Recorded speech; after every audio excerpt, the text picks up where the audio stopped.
Rain streaked down the window of the small cafe on Riverside Avenue. Elena Martinez sat alone at a corner table, nervously smoothing the burgundy napkin in her lap. At 28 years old, she had finally agreed to go on a blind date. Her sister Sophia had been pestering her for months. You can't hide forever, Elena. People need to see the real you. But Elena knew what people saw when they looked at her. She had lived with a large birthmark across her left cheek since birth, a deep burgundy mark that covered nearly half her face. Children stared. Adults looked away quickly, and men never looked twice. She had learned to accept it over the years, to build walls around her heart, to focus on her work as a children's librarian where kids love her for her stories, not her appearance. But tonight Sophia had convinced her to try. Just once. The door opened and a young man walked in. He looked to be in his early 30s, tall with dark hair and a navy suit. He carried himself with quiet confidence. Elena's heart sank.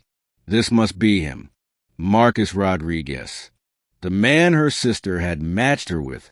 He was handsome, too handsome for someone like her.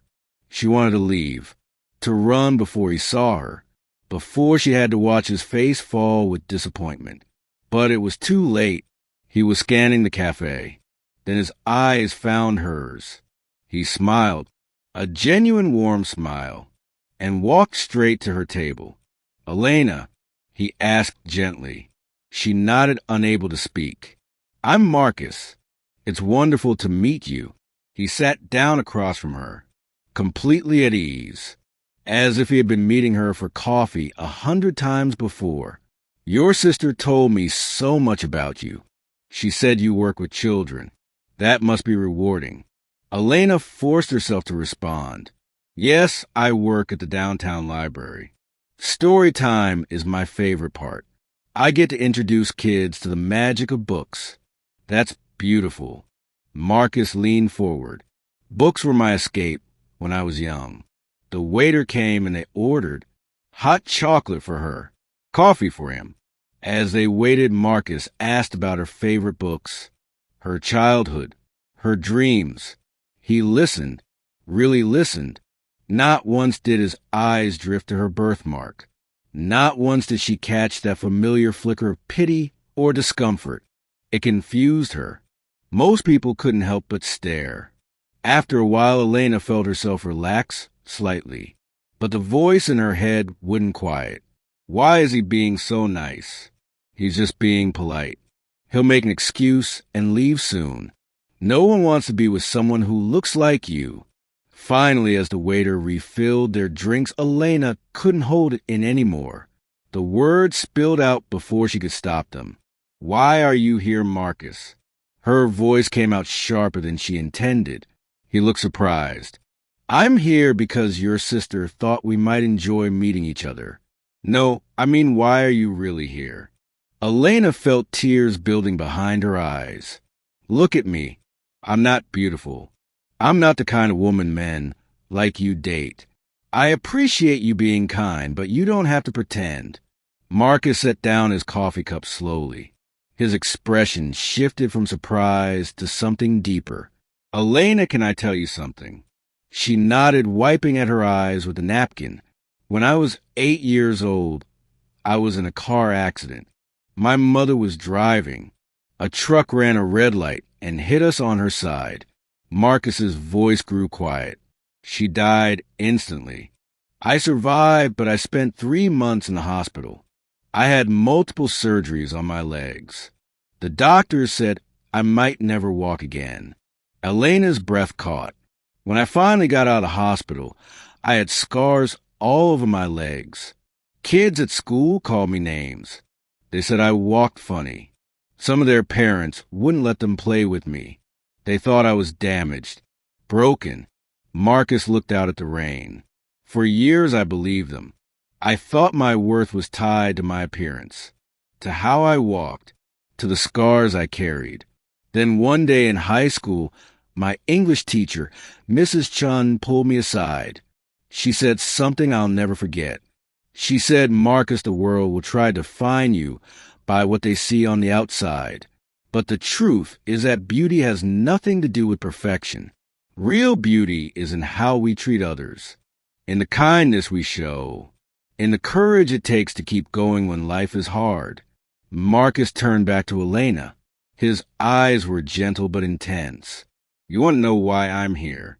I'm here because your sister told me you volunteer at a children's hospital every Saturday, reading to kids who are scared and alone.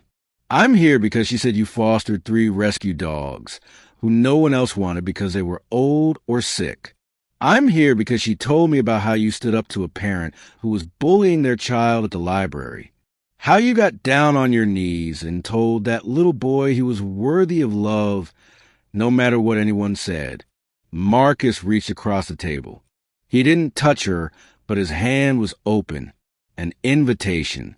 Elena, I don't see someone who isn't beautiful when I look at you.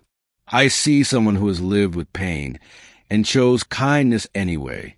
I see someone who knows what it's like to be judged and decided to see the best in others. That's the most beautiful thing in the world. Elena felt tears streaming down her face, but this time they weren't tears of shame. They were tears of release, of something breaking open inside her chest. You don't have to say that. I'm not saying it to make you feel better.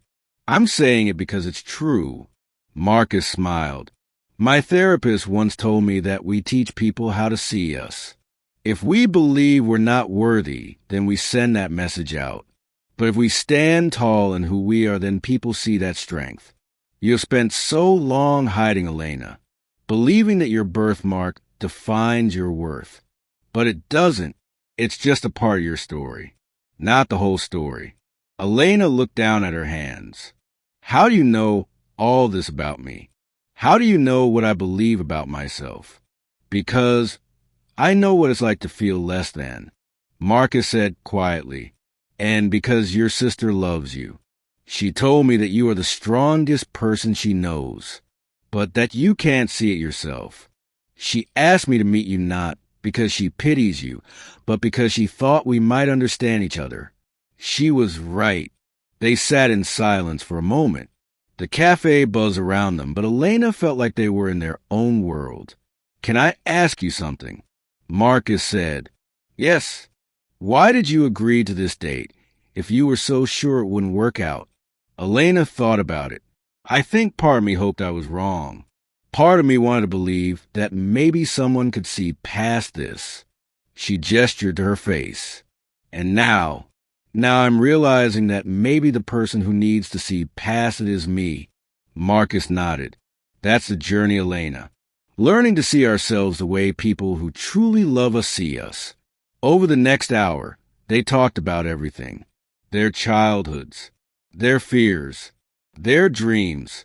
Marcus told her about his work as a physical therapist, how helping people heal had become his calling.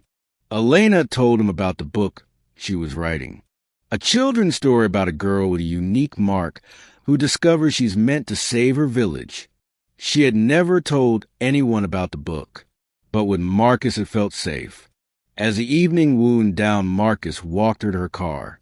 The rain had stopped and the streets glistened under the streetlights. Elena, can I see you again? She looked at him. Really? I haven't enjoyed talking to someone this much in years. Elena felt something shift in her chest. A door opening. A light coming in. Yes, I'd like that. Marcus smiled that warm smile again. Good. And Elena, next time you look in the mirror, I want you to try something. Tell yourself one thing you love about who you are. Not how you look. Who you are. Okay, Elena whispered.